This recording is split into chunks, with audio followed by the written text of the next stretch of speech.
কালাম ভাই তার চাচাতো বোন মিনারাকে অনেক পছন্দ করত ছোটবেলা থেকেই, কখনো বলার সুযোগ হয়ে ওঠেনি। কিছুটা একতরফা টাইপের ছিল তাদের ভালোবাসা। তার ধারণা ছিল কোনো চাকরি না পেলে প্রপোজাল দিলে মিনারার ফ্যামিলি কিছুতেই মেনে নেবে না। তাই সে এসএসসি পরীক্ষার পরই কিছু করার চিন্তা ভাবনা করছিল এবং ভাগ্যক্রমে সে যে স্কুলে পড়াশোনা করেছে সেখানেই একটি দপ্তরি পদে চাকরি পেয়েছিল। এরপর সে বিয়ের প্রপোজাল দিল চাচার কাছে। চাচার ফ্যামিলি রাজি হলেও কালাম ভাইয়ের নিজের ফ্যামিলি রাজি ছিল না। অনেক কষ্টে যখন ম্যানেজ করলো তখন তারা কালাম ভাইকে একটা শর্ত জুড়ে দিল যে তুমি বিয়ে করতে পারো, কিন্তু তুমি আমার ঘরে থাকতে পারবে না। তোমাকে আমরা আমাদের দিঘির পাড়ে একটা ঘর তুলে দেব, ওখানে তোমাদের থাকতে হবে। কালাম ভাই শুনে একটু ভয় পেয়ে গেল, কারণ এই দিঘি কেন যেন যেমন তেমন দিঘি নয়। এখানে মানুষ দিনের বেলা যেতেই সংকোচ বোধ করে, কারণ এই দিঘি কেন্দ্রিক অনেক প্যারানরমাল ঘটনা রয়েছে যা মানুষের মুখে মুখে রটে। তবুও পরক্ষণেই তার ভালোবাসার জন্য তাদের কথা মেনে নিল। শেষ পর্যন্ত তাদের বিয়ে হলো এবং তারা সেখানে থাকতে শুরু করলো। দেখতে দেখতে প্রায় 7 বছর পেরিয়ে গেল। এর মাঝে ছোটখাটো অনেকগুলো ঘটনা ঘটেছিল তাদের সাথে, যেমন সন্ধ্যার পরেই তারা শুনতে পেত অনেক মানুষের হাঁটা চলার শব্দ বা তাদের কথোপকথন। আমি আগেই বলেছি ওখানে দিনের বেলায় একা কেউ যেতে সাহস পেত না, তাই সেখানে কারো আড্ডা দেওয়ার বা চলাফেরার কোনো প্রশ্নই আসে না। মাঝে মাঝেই টিনের চালে হাঁটাহাঁটির শব্দ শোনা যেত, আর এভাবেই সময়গুলো পার হয়ে যাচ্ছিল। এখন আসি মূল ঘটনায়। কালাম ভাইয়ের 2 ছেলে 1 মেয়ে। মেয়েটার বয়স তখন 2 বছর। ভৌতিক ভীতি বাদ দিলে তাদের সুখেই দিন কাটছিল, কিন্তু হঠাৎ করেই একদিন তাদের এই সুখের সংসারে নেমে আসলো এক ভয়ানক বিপদ। বিপদটা তার মেয়েকে নিয়ে। মেয়েটা দুপুর 12টা থেকে নিয়ার অ্যাবাউট 3টা পর্যন্ত কান্না করত ননস্টপ। কেন সে কাঁদত সেটার কোনো কারণ কেউ বুঝতো না বা কিছু বলতোও না। মাঝে একটু বলে রাখি, ওকে সহজে ট্রেস করার জন্য কোমরে ঘণ্টা পরিয়ে দেয়া হয়েছিল, যেন ঘণ্টার টুংটাং শব্দে কোথায় আছে তা বুঝতে পারে। যাই হোক, এভাবে কিছুদিন চলার পর কালাম ভাই তার মেয়েকে নিরুপায় হয়ে প্রথমে ডাক্তারের কাছে নিয়ে যায়। ডাক্তার কিছু উপদেশ এবং ঔষধ দিয়েছিলেন যা মেয়েটার ক্ষেত্রে কোনো কাজে আসেনি। সে প্রতিদিন কেঁদেই যাচ্ছে শুধু ওই সময়টাতে। এরপর একজন মসজিদের ইমামের শরণাপন্ন হন। হুজুর মেয়েটিকে দেখলেন এবং বললেন, আজকে তোমরা যাও, কাল আমি তোমাদের বাসায় এসে বলবো কি হয়েছে এবং নেক্সট তোমাদের কি করতে হবে। পরদিন হুজুর তার কথা মতো কালাম ভাইয়ের বাড়িতে আসলেন। তাদেরকে বললেন, তোমাদের মেয়ের কোমরের ঘণ্টাই তার জন্য কাল হয়ে দাঁড়িয়েছে। এখান থেকে চলাফেরা করে এমন একজন বৃদ্ধা জিন যার নাতনির তোমার মেয়ের ঘণ্টাটি পছন্দ হয়েছে, আর সেই জন্যই সে এই সময় তোমার মেয়েকে একটা ঘোরের মধ্যে রাখে যেন ওই বাচ্চা জিনটির সাথে খেলা করে এবং কান্না করে। ওই সময়টা কান্না করেই পার করে। মূলত সে চোখ বন্ধ করে কান্নার মতো শব্দ করছে, কিন্তু লক্ষ্য করবে ওর চোখে পানি নেই এক ফোঁটাও, এবং এরকম ঘোরের মধ্যে সে থাকে। সে ঘণ্টা এবং তোমার মেয়েকে নিয়ে যেতে চায়। একথা শুনে তো ওরা খুব ভয় পেয়ে যায় এবং হুজুরের কাছ থেকে সমাধানের পথ জানতে চায়। হুজুর ওনাদের কিছু দোয়া শিখিয়ে দেন, বাড়ি বন্ধ করে দেন। তারপর 2-1 দিন সময় কোনো ঝামেলা হয়নি, বাচ্চাও আর অতটা কাঁদেনি। 5ম দিন পরিস্থিতি স্বাভাবিক হলে কালাম ভাইয়ের বউ কাপড় ধুতে সেই দিঘির ঘাটে যাচ্ছিলেন। হঠাৎ দূর থেকেই দেখতে পেলেন ঘাটে একটা বৃদ্ধা মহিলা এবং তার কোলে তার নিজের মেয়ে। সে এই দৃশ্য দেখে কিছু সময়ের জন্য ফ্রিজ হয়ে যান এবং ওইখানেই দাঁড়িয়ে থাকেন। যখন তার চেতন আসে তখন উনি দেখতে পান ওই বৃদ্ধা মহিলা তার মেয়েকে নিয়ে দিঘির পানিতে নেমে যাচ্ছে এবং ওনার দিকে তাকিয়ে একটা রহস্যময় হাসি দিচ্ছে। উনি দৌড়ে যান ওই মেয়ের নাম ধরে ডাকতে ডাকতে, কিন্তু ততক্ষণে সব শেষ। ওনার হঠাৎ মনে পড়ে, মেয়েকে তো বিছানায় ঘুম পাড়িয়ে গিয়েছিলাম। তাই তিনি দৌড়ে ঘরে গেলেন। দেখতে পান মেয়েটি ঘরে ঘুমিয়ে আছে। মেয়েকে দেখে উনি কান্নায় ভেঙে পড়েন আর ভাবতে থাকেন এটা কি উনি দেখলেন। তারপর রাতে যখন ওনার স্বামী বাড়ি ফেরেন তখন সব ঘটনা খুলে বলেন আর বলেন হুজুরের কাছে সব ঘটনা জানানো উচিত। কালাম ভাই বলেন, কাল সকালে আমরা হুজুরের কাছে আবার যাব। কিন্তু পরের দিন কিছু কাজ থাকায় হুজুরের কাছে যাওয়ার কথা বেমালুম ভুলে যান তারা। ওই দিনে আর কোনো সমস্যা হয়নি, তবে ঘটনা ঘটে তার পরের দিন। সেই দুপুর 12টার দিকে কালাম ভাইয়ের বউ রান্না করছিলেন মেয়েকে পাশে নিয়ে। হঠাৎ উনি খেয়াল করেন ওনার মেয়ে ওনার পাশে নেই। উঠে চারিদিকে খোঁজাখুঁজি শুরু করেন উনি নিজে এবং ওনার ছোট ছেলেকে নিয়ে। আর বড় ছেলেকে পাঠালো স্কুল থেকে কালাম ভাইকে ডাকার জন্য। এরকম খোঁজাখুঁজি চলে প্রায় 1.5 থেকে 2 ঘন্টা। কালাম ভাই এসে দিঘির ঘাটে এবং অন্যান্য সন্দেহজনক স্থানগুলোতে খুঁজতে শুরু করে। এরই মধ্যে সবার যে সন্দেহ ছিল সেটাই সত্যি হলো। দেখলেন দিঘির ঘাটে ওই মেয়েটির লাশ ভেসে উঠেছে। ছোট্ট 2 বছরের মেয়ের লাশ। দৃশ্যটা কতটা ভয়ঙ্কর এবং কষ্টের সেটা বলে বোঝাতে পারবো না। কথাগুলো লিখতে লিখতে কিছুটা ইমোশনাল হয়ে যাচ্ছে এই মুহূর্তে। ভাবুন তো, যাদের ছোট বাচ্চা আছে তাদের নিজেদের আদরের বাবুটার কথা, কতটা কষ্টের এই দৃশ্য। যাই হোক, এরপর লাশ দিঘি থেকে তুলে আনা হলো এবং পরবর্তীতে দাফন করা হলো। ঘটনা এখানেই শেষ হলে পারত, কিন্তু না, শুরু হয় নতুন এক অধ্যায়। কালাম ভাইয়ের বউ ধীরে ধীরে তার নাওয়া খাওয়া ছেড়ে দেন। দিন নেই রাত নেই, শুধু কাঁদতেই থাকেন আর বলতে থাকেন, ওই দিন যদি হুজুরের কাছে যেতাম তাহলে তো এই ঘটনা ঘটত না। আল্লাহ তো আমাকে দেখিয়েছিলেন, আমাকে সতর্ক করেছিলেন, কিন্তু কেন আমি আরো সাবধান হলাম না? সাধারণত যেটা হয়, ফ্যামিলির কেউ মারা গেলে কান্নাকাটি করে হয়তো কয়েকদিন, কিন্তু উনি কন্টিনিউয়াসলি কেঁদেই যাচ্ছিলেন অনেক দিন পর্যন্ত। তারপরে সবাই ভাবছিলেন যে কিছুদিন পর হয়তো স্বাভাবিক হয়ে যাবে, কিন্তু স্বাভাবিক হওয়া তো দূরের কথা, কথা বলাই বন্ধ করে দিয়েছিল। ছেলে দুইটা খাওয়া দাওয়ার দিকে খেয়াল দিত না, রান্না করত না, নিজের খেয়াল রাখত না। কেউ এসে কান্না করতে নিষেধ করলে প্রথম দিকে কিছু না বললেও পরবর্তীতে সে সময় বকাবকি শুরু করত। মাঝে মাঝে তার নিজের ছেলেদের খুব ভয়ানকভাবে মারত। এদিকে কালাম ভাই পড়েন মহা সমস্যায়। উনি তো স্কুলের দপ্তরি ছিলেন, তাই স্কুলে যাওয়ার আগে সবার জন্য রান্না করে সংসার ম্যানেজ করে যেতেন। অনেক কষ্ট হতো, কিন্তু তারপরও ওনার সংসারটা টিকে থাকে। কিন্তু না, ওনার সংসার আর টিকল না। স্ত্রী বদ্ধ উন্মাদ হয়ে গেলেন।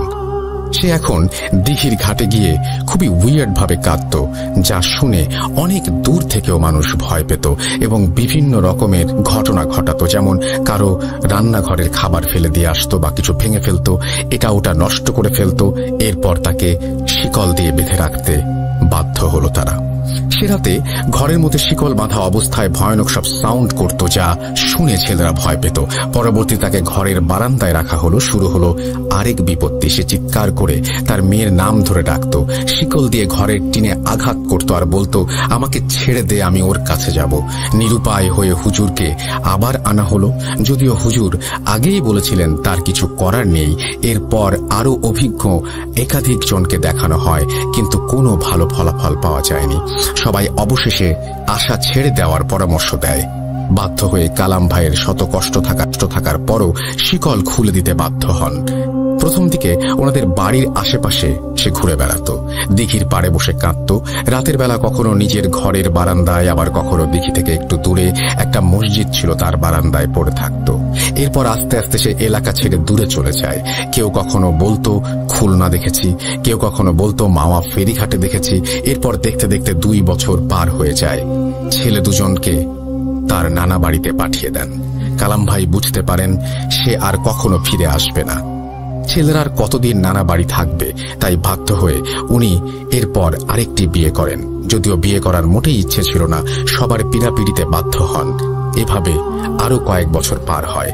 তখন শীতকাল। একদিন কালাম ভাইয়ের বাড়ি থেকে কিছু দূরে একজন পাগল মহিলাকে অনেকে দেখতে পায়। এরপর কয়েকজন চিনে ফেলে, আরে এ তো সেই কালামের বউ। তখন 4 বছর পার হয়ে গেছে। একজন কালাম ভাইকে ফোন করে এবং ঘটনা খুলে বলে। এরপর তিনি গিয়ে যে দৃশ্য দেখলেন সেটা আসলে একজন স্বামীর কাছে বা কোনো মানুষের কাছেই কষ্টের। তিনি দেখলেন তার স্ত্রী মিনারা অর্ধনগ্ন অবস্থায় এবং প্রেগন্যান্ট। এই ঘটনার মাঝে একটা কথা না বলেই পারছি না, আসলে মানুষ কতটা পশু হলে একজন পাগলকেও ছাড় দেয় না। বাচ্চার বাবাকে কেউ জানে না। কালাম ভাই আর নিজেকে কন্ট্রোল করতে পারলেন না, কেঁদে ফেলেন আর গায়ের চাদর দিয়ে তাকে জড়িয়ে দেন। মিনারা তখন কালাম ভাইয়ের দিকে তাকিয়ে শুধু একটা কথাই বলেন, আমাকে বাড়ি নিয়ে চলো। এরপর তাকে বাড়িতে নিয়ে আসা হয়। তার দ্বিতীয় স্ত্রী ওনাকে গোসল করিয়ে ঘরে নিয়ে যাওয়ার চেষ্টা করেন, কিন্তু ঘরের ভেতরে কোনোভাবেই সে যেতে রাজি হচ্ছিল না। এরপর তাকে বারান্দায় একটা বিছানা বিছিয়ে দেওয়া হয়, সেখানে তাকে বেঁধে রাখা হতো। পরে তাকে ডাক্তারের কাছে নিয়ে যাওয়া হয়। ডাক্তার বলেন ডেলিভারির আর মাত্র 2-1 দিন বাকি আছে। একদিন পরেই সে একটা কন্যা সন্তান জন্ম দেয়। তাকে বাড়ি নিয়ে আসা হয়। এর মধ্যে চারিদিকে সংবাদ ছড়িয়ে পড়ে, অনেক মানুষ তাকে দেখতে আসে। কালাম ভাই চিন্তায় পড়ে যান, এই বাচ্চার দায়িত্ব কে নেবে? কারণ মিনারা তো এখনো পাগল এবং সে ঘরে থাকবে না, তখন কে এই বাচ্চার দেখাশোনা করবে? দ্বিতীয় স্ত্রী নিশ্চয়ই এই বাচ্চার দায়িত্ব নিতে চাইবে না। এই নিয়ে খুব দুশ্চিন্তায় ছিলেন। এই সময় একটা কল আসলো তার ফোনের ওপাশ থেকে একজন মহিলার কণ্ঠস্বর ভেসে আসলো, যা ছিল, আপনার পাগল বউয়ের বাচ্চার দায়িত্ব নিতে চাই, কিন্তু শর্ত একটাই, আমি কে এটা জানতে চাইবেন না। কালাম ভাই আগে পিছে না ভেবে রাজি হয়ে গেলেন। যারা দেখতে এসেছিল তারা সবাই বলা বলি করছিল যে দেখতে নাকি ঠিক আগের মেয়েটার মতোই হয়েছে এই মেয়েটা। 2-3 দিন পরে কালাম ভাইয়ের ফোনে আবারও সেই মহিলার কল আসলো এবং বলল, আমরা কিছুক্ষণের মধ্যেই আসছি। মিনিট 5 পরেই দুজন বোরকা পরা মহিলা, যাদের মুখ ঢাকা, তারা মিনারার কাছে গেলেন এবং মাথায় হাত বুলিয়ে বললেন, তোমার বাচ্চা নিতে এসেছি, আশা করি তোমার আপত্তি নেই। মিনারা কিছুই বলল না, বাচ্চা ওনাদের কোলে তুলে দিল। এরপর কালাম ভাইয়ের হাতে একটি কাপড়ে পোটলা ধরিয়ে দিয়ে তারা বাচ্চা নিয়ে বেরিয়ে গেল। কালাম ভাই যেন একটা ঘোরের মধ্যে ছিল। তার ঘোর কাটতে সে ভাবল, কাদের বাচ্চা দিলাম, তাদের পরিচয় জানলাম না, কি দিল এই কাপড়ের পোটলায়? পোটলা ফেলে রেখে সে দৌড়ে বাইরে গেল ওদেরকে খুঁজতে, কিন্তু কোথাও তাদেরকে পাওয়া গেল না। ঘরে ফিরে পোটলা খুলে তার গা শিউরে উঠল। সে এটা কি দেখছে? এটা তার মেয়ের সেই ঘণ্টাটা। মেয়ের লাশ যখন পুকুর থেকে তুলেছিল তখন তার কোমরের ঘণ্টাটা ছিল না। সপ্তাহে খানেক পরে মিনারা আবার বাড়ি ছেড়ে অজানার পথে নিরুদ্দেশ হয়ে যায়। একটা মানুষের জীবনের কথা এত ছোট করে লেখা যায় না, আর সবকিছুর সমাধানও হয় না। যারা শুনছেন তারা হয়তো ভাববেন, এই বাচ্চাটার বাবাকে কেনই বা মিনারা বাচ্চার প্রসবের জন্য নিজ বাড়িতে ফিরে এসেছিলেন? কারা এই বাচ্চা নিয়ে গেল? বাচ্চাটা এখন কোথায় আছে? মিনারা আর কখনো ফিরে আসেনি। সে কি আদৌ বেঁচে আছে? এতদিন আগের হারিয়ে যাওয়া ঘণ্টাটা এই মহিলা দুজন কিভাবে পেল এবং ফিরিয়ে দিয়ে গেল? ঠিক এই প্রশ্ন আমার এবং কালাম ভাইয়ের এলাকার মানুষের। সব প্রশ্নের আসলে উত্তর সবসময় পাওয়া যায় না। কিছু বিষয় পৃথিবীতে সবসময় অমীমাংসিতই থাকে। এখন মিনারা ও কালাম ভাইয়ের 2 ছেলে বড় হয়ে গেছে। বড় ছেলে 2019 সালে BCS ক্যাডার হন এবং কোনো একটি সরকারি প্রযুক্তি বিশ্ববিদ্যালয়ের প্রফেসর হিসেবে আছেন। জানি না ঘটনাটা লিসেনার এবং আপনাদের কেমন লেগেছে। যদি একটি হরর মুভির মতো হতো তাহলে একটু পরপরই ভৌতিক সিকোয়েন্স থাকতো, কিন্তু একটি মানুষের জীবনের কাহিনী, তাই হয়তো অতটা ভৌতিক নাও লাগতে পারে। একটা মানুষের জীবন শুধু কিছু ভৌতিক বিষয়ের কারণে কতটা বদলাতে পারে তার উৎকৃষ্ট উদাহরণ হচ্ছে কালাম ভাই। এটা আমার পাঠানো প্রথম ঘটনা। আশা করি আপনার এবং লিসেনারদের ভালো লাগবে। আমার কাছে আরো ঘটনা আছে, আপনি চাইলে অবশ্যই পাঠাবো। এরপরে হুমায়রা বিনতে কবির তার ইমেল শেষ করেছেন। Thank you very much Humaira, এবং আপনাকে অনেক ধন্যবাদ এই ঘটনার জন্য। আপনারাও লিখুন russell.bhuj.com@gmail.com এই অ্যাড্রেসে। আমরা চলে যাব পরের ঘটনায়।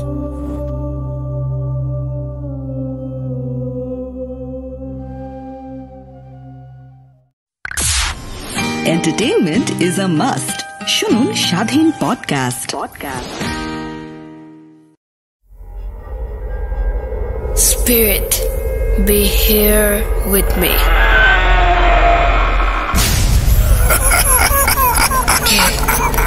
Get to me. Bhuj.com. The fear returns with Russell.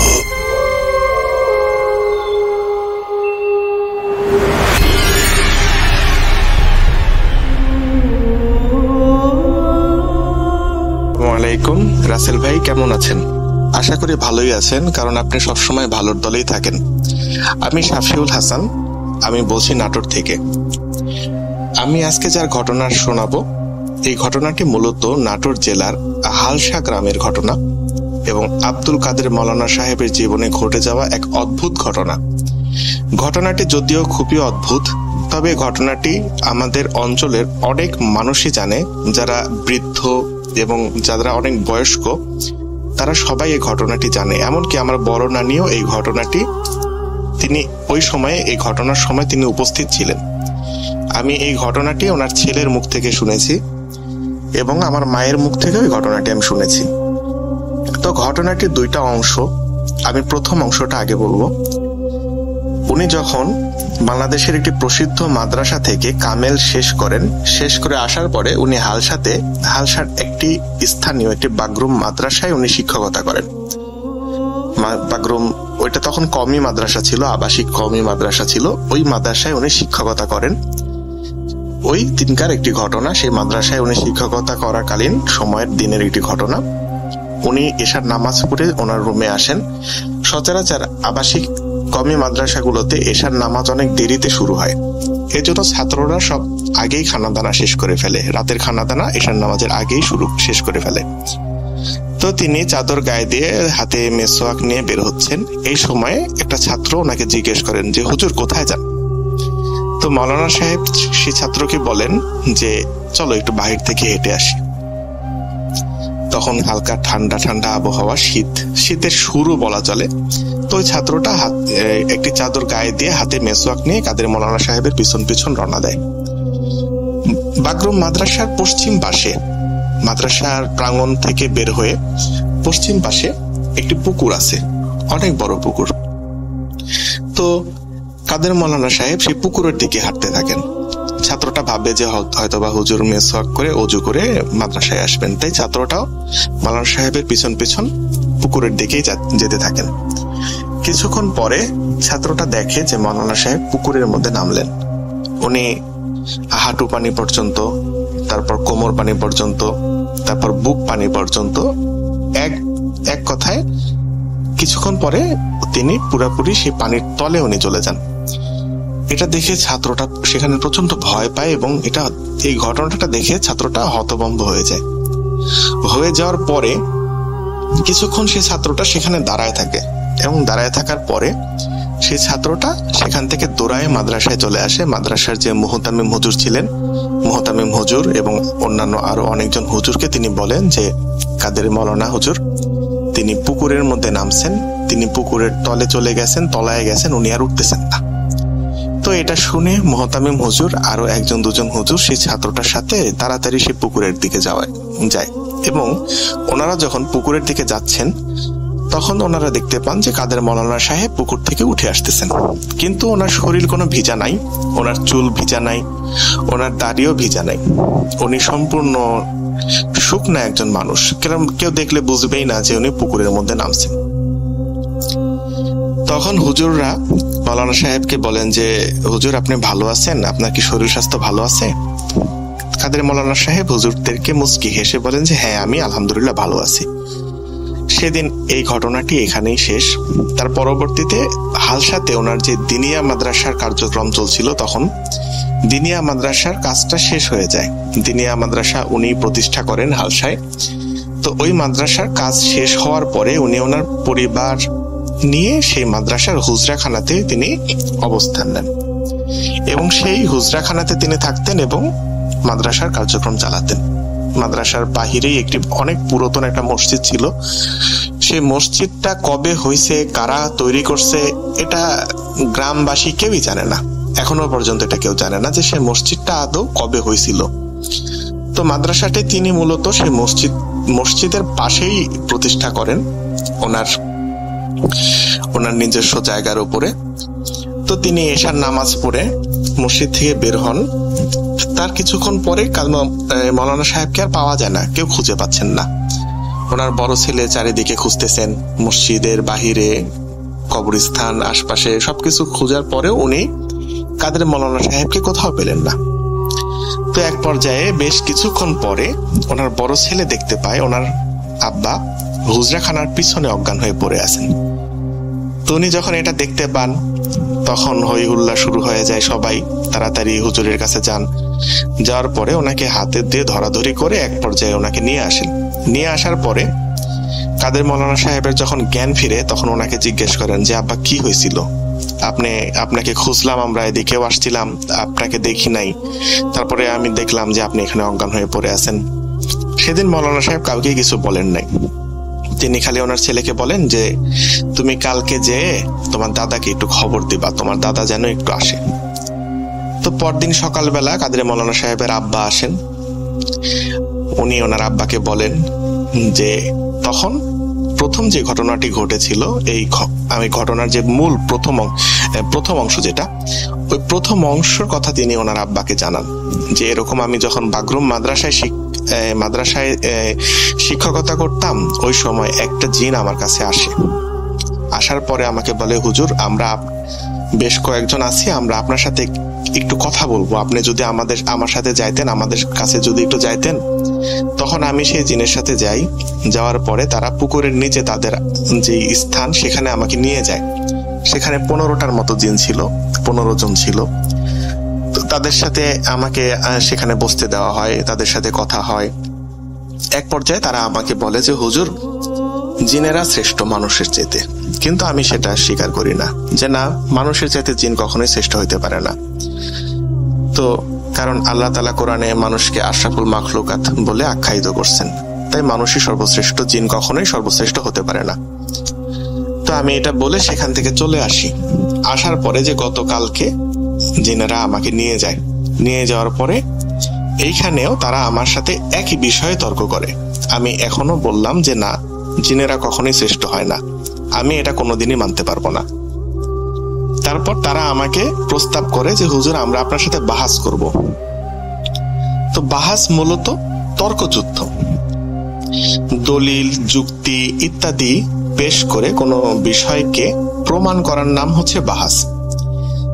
তো মাওলানা সাহেব রাজি হন, ঠিক আছে তোমরা বাহাস করতে চাও, কোনো সমস্যা নাই, আমি তোমাদের সাথে বাহাস করব। তো তোমরা কবে বাহাস করবা?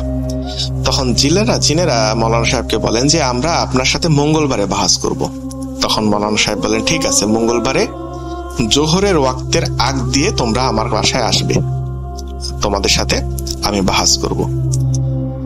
তো এই ঘটনাটা যখন তিনি ওনার আব্বাকে জানান, ওনার আব্বা অনেক ঘাবড়ে যান এবং বলেন যে তুমি এত বড় একটা কাজ করবে, তোমার এটা করা কি ঠিক হবে? যদি তারা তোমার কোনো ক্ষতি করে। ওনাকে সাবধান করে দেন, কিন্তু মাওলানা সাহেব বলেন যে না, আমার কিছুই হবে না ইনশাআল্লাহ, আমি একজন আলেম, আমি এটা কোনোদিনই মেনে নিতে পারবো না, তাদের অবাস্তব প্রস্তাব আমি কখনোই মানতে পারবো না, তাদের সাথে আমি বাহাস অবশ্যই করব, তা না হলে তারা আমাকে আরো জ্বালাবে। তো কাদের মাওলানা সাহেবের কথা শুনে ওনার আব্বা বলেন ঠিক আছে বাবা, যেটাই করো তুমি সাবধানতা অবলম্বন করো। তো সেদিন চলে যান। আর গ্রামের একটা বিষয় হচ্ছে, একটা জিনিস যখন ঘটে, এক মুখ দুই মুখ হইতে হইতে অনেক মানুষের মধ্যে ছড়ায় যায়, সেটা জানাজানি হয়। তো এরকম অনেক মানুষই শুনতে পায় যে মাওলানা সাহেবের সাথে জিনদের বাহাস হবে। তো সেদিন অনেক মানুষ উপস্থিত হয় হালসা দিনিয়া মাদ্রাসায় হুজুরের সাথে বাহাস দেখার জন্য। তো ওনার যে হুজরাখানাটা ছিল সেটা মূলত ছিল মাটির, তখনকার যুগের অনেক মোটা করে দেওয়াল দিয়ে মাটির একটি হুজরাখানা, যার উত্তর দিকে 2টা জানালা ছিল, কাঠের জানালা, আর পূর্ব দিকে ছিল একটা দরজা, কাঠের দরজা। ঘরের মাঝখানে তিনি পিঁড়ি নিয়ে বসে আছেন, আমরা স্থানীয় ভাষায় পিঁড়ি বলি, কাঠের পিঁড়ি। তিনি পিঁড়িতে বসছেন। বসে উনি কিছুক্ষণ পরে বললেন যে তোমরা ঘর থেকে বের হয়ে যাও। অনেকজন মানুষ ঘরের মধ্যে ছিল হুজুরের বাহাস দেখার জন্য, বাহিরেও মানুষ ছিল, দরজার দিকে জানালার দিকে অনেক, 4 সাইডেই মানুষজন ছিল, অনেক মানুষ হয়ে গেছিল। তো মাওলানা সাহেব তাদের উদ্দেশ্যে বললেন যে আপনারা ঘর থেকে এখন বের হয়ে যান আর দরজাটা ফাঁকা রাখেন, দরজার সামনে কেউ থাকবেন না। তখন মানুষজন ঘর থেকে বের হয়ে গেল আর দরজার সামনে ফাঁকা রাখলো। অনেক মানুষ জানালার কাছে ভিড় করলো, জানালা দিয়ে দেখার জন্য, মাওলানা সাহেবের বাহাস দেখার জন্য জানালার সামনে অনেক মানুষ ভিড় করলো। তো কিছুক্ষণ পর একটা গরম বাতাস ঘরের মধ্যে প্রবেশ করলো, একটা দমকা একটা গরম বাতাস। যখনই বাতাসটা ঘরের মধ্যে প্রবেশ করলো, সাথে সাথে কাদের মাওলানা সাহেব বসা অবস্থা থেকে মাটির সাথে লুটায় পড়লেন, ওনার মাথা মাটির সাথে লুটে পড়ল। অনেকটা দেখে মনে হচ্ছে অনেক মানুষ মিলে মাওলানা সাহেবকে চেপে ধরে মাটির সাথে মিশিয়ে দিচ্ছেন, এরকম একটা অবস্থা। মানুষজন তাকায় তাকায় দেখতেছেন, কারো কিচ্ছু করার ক্ষমতা নাই, কারণ কারো সাহস ছিল না এই ঘরের মধ্যে গিয়ে জিনদের সাথে লড়াই করার। মানুষজন নিরুপায় হয়ে তাকায় তাকায় দেখতেছেন, কাদের মৌলানা সাহেবের মুখ দিয়ে এক পর্যায়ে গোঙানির মতো আওয়াজ শুরু হলো। তো এরকম কিছুক্ষণ চলতে চলতে আল্লাহু আকবার বলে মৌলানা সাহেব উঠে দাঁড়ালেন এবং ওনার বাঁ হাত দিয়ে কিছু একটা তিনি ধরলেন। ধরার পরে অনেক সময় আমরা দেখি না যে হুজুররা যখন গরু জবাই করে হালকা নিচু হয়ে বসে ডান হাত দিয়ে ছুরি ধরে গরুর গলায় ছুরি চালায়, ঠিক এইরকম একটা দৃশ্য কাদের মৌলানা সাহেব বাম হাত দিয়ে কিছু একটা ধরে মাটিতে শোয়াইলেন। শোয়ানোর পরে তিনি নিচু হয়ে বসে ওনার ডান হাত দিয়ে গায়েবী কোনো ছুরি দিয়ে তিনি জবাই করতেছেন, এরকম একটা দৃশ্য। এরকম করে 1টা 2টা 7টা তিনি জিন যখন জবাই করলেন, এর মধ্যে এই জিনদের যে গোত্র ছিল, এই গোত্রের যে সর্দার তিনি উপস্থিত হলেন। জিনরা অনেক দ্রুতগামী হয়, তারা সচরাচর এক স্থান থেকে আরেক স্থান খুব দ্রুত যেতে পারে। চোখের পলকে নিমেষের মধ্যে তারা এক স্থান থেকে আরেক স্থানে যেতে পারে। তো জিনদের যে সর্দার তিনি আসলেন, এসে মৌলানা সাহেবকে সালাম দিয়ে মৌলানা সাহেবকে বললেন যে হুজুর, এরা সবাই বাচ্চা জিন, আপনি এদেরকে ক্ষমা করে দেন, এরা ভুল করে ফেলছে, আপনার সাথে এরা বেয়াদবি করছে, এরা আসলে বুঝতে পারেনি, আপনি এদেরকে মাফ করে দেন। তখন কাদের মৌলানা সাহেব বললেন যে না, এটা কিছুতেই হতে পারে না, আমি এদের সাথে বাহাস করতে চাইছিলাম, আর তাছাড়া তারাও তো আমার সাথে বাহাস করতে চাইছিল, কিন্তু তারা কি করলো, তারা এসে আমার উপর আক্রমণ করলো, আমাকে হত্যার চেষ্টা করতেছে, এরা হত্যার চেষ্টা করলো, আমি এদেরকে কেমনে ছাড়ি। তখন সেই জিনের সর্দার বলল, হুজুর, আপনি তো 7টাকে মারছেন, আপনি তো এদেরকে শাস্তি দিছেন, আর বাদ বাকি যারা আছে আপনি তাদেরকে দয়া করে মাফ করে দেন, এরা আর কোনোদিন আপনাকে বিরক্ত করবে না, আপনার সামনেও আসবে না। তখন যে 8টা জিন বেঁচে ছিল, সেই 8টা জিনও হুজুরের হাতে পায়ে ধরে আকুতি মিনতি করা শুরু করলো। তো এক পর্যায়ে কাদের মৌলানা সাহেবের মন একটু নরম হয় এবং তিনি বলেন যে আচ্ছা ঠিক আছে, আমি এদেরকে মাফ করব, তবে একটা শর্ত। সেই শর্তটা হচ্ছে, আমি যখনই এদেরকে ডাকবো তখনই এদের আমার কাছে আসতে হবে। এই শর্তে তারা রাজি হয় এবং তারপরে কাদের মৌলানা সাহেব সেই জিনগুলাকে ক্ষমা করে দেন, মাফ করে দেন। এবং আমি ওনার ছেলের মুখে এটা শুনছি যে 7টা জিন উনি হত্যা করছেন, সেই 7টা জিন তিনি জিনদের সাহায্যেই সেই হুজরাখানাতে কবর দিয়ে রাখছেন। এই কথাটা আমি ওনার ছেলের কাছ থেকে শুনছি। এই ছিল আমার ঘটনা। ঘটনাটি ভালো লাগলে অবশ্যই শেয়ার করবেন, শেয়ার করলে আমি খুবই খুশি হব। ভূত.com-এ এটাই আমার প্রথম ঘটনা। আমি 2013 সাল থেকে ভূত এফএম-এর একজন ভক্ত ছিলাম। ভূত এফএমটা বন্ধ হয়ে যাওয়ার পরে আমি আসলে ভূত.com-এর কথা জানতাম না, আমি কিছুদিন আগে জানতে পারছি এবং আমি এখন প্রিমিয়ার সাবস্ক্রাইবার। সবসময় ভালো থাকবেন। আসসালামু আলাইকুম।